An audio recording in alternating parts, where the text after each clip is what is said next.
Sindh breaking में भली car YouTube channel ठाहिण जो ही मक़सदु मुंहिंजे तरफ़ां को पैसा कमाइण, का ब्रेकिंग न्यूज़ या कंहिंजी किरदार कशी, कंहिंखे स्कैंडलाइज़ करणु न आहे।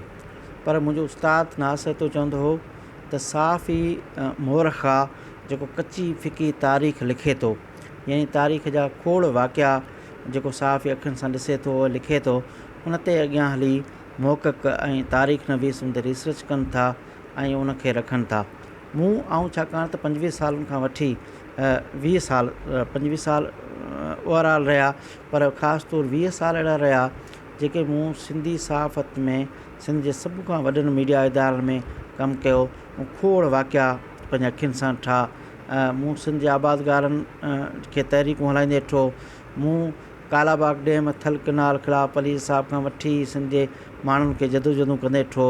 मूं मोहतरमा शहीद बेनज़ीर भुट्टो खे पाकिस्तान ईंदे ऐं उनखां पोइ सियासी तहरीकूं हलाईंदे ॾिठो।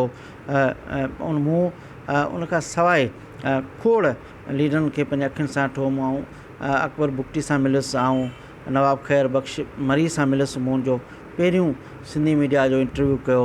मूं उनखां सवाइ अताउल्ला मेंगल सां मिलियुसि, उनखे मूं ॾिठो। मूं सिंध जे तहरीकुनि खे खोड़ थींदो, यानी 12 मई जो वाक़ियो ॾिठो। अकबर बुगटी जे तदफ़ीन में यानी उनजे लाश सां गॾु वियुसि, उन 13 माण्हुनि में शामिलु हुयुसि जिन अकबर बुगटी जी जनाज़ नमाज़ पढ़ी।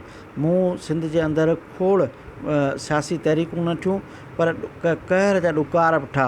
यानी 2000 में जेको थर में तमामु घणो ॾुकार आयो, जंहिंमें माण्हू मुआ पे। मूं उनजी रिपोर्टिंग कई। मूं बोर्ड 2010 जी 11 जी बोर्डनि खे रिपोर्ट कयो। तंहिं करे सिंध जी खोड़ तारीख़ूं, यानी 12 मई जो वाक़ियो मूं अखियुनि सां ॾिठो। मूं सिंध अंदरि कराची शहर अंदरि अल्ताफ़ हुसैन जी सियासत जो उरूज ॾिठो। मूं उनजो ज़वाल ॾिठो।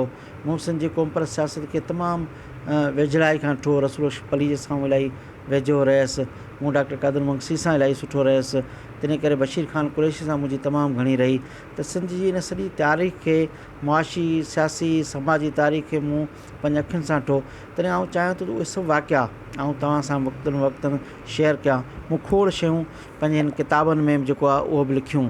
उहे किताबनि में छपियल बि आहिनि हिन किताबनि में। ऐं चाहियां थो त उहे वाक़िया पने ते बि आहिनि, पर मुंहिंजी ज़बानी बि हुजनि। यानी हीअ तारीख़ सुभाणे जॾहिं को मोहक़क़ रिसर्च करणु चाहे, को लिखणु चाहे, भले उन ते वधीक पासनि खां ॾिसे, पर सिंध जी वेझे माज़ी जी तारीख़ खे जेको मूं ॾिठो, उहो हिन पंहिंजे चैनल ते पंहिंजे वीडियो कॉलमनि ज़रिए, यानी पंहिंजा मज़मून पढ़ंदुसि, वीडियो कॉलमनि ज़रिए आणींदुसि।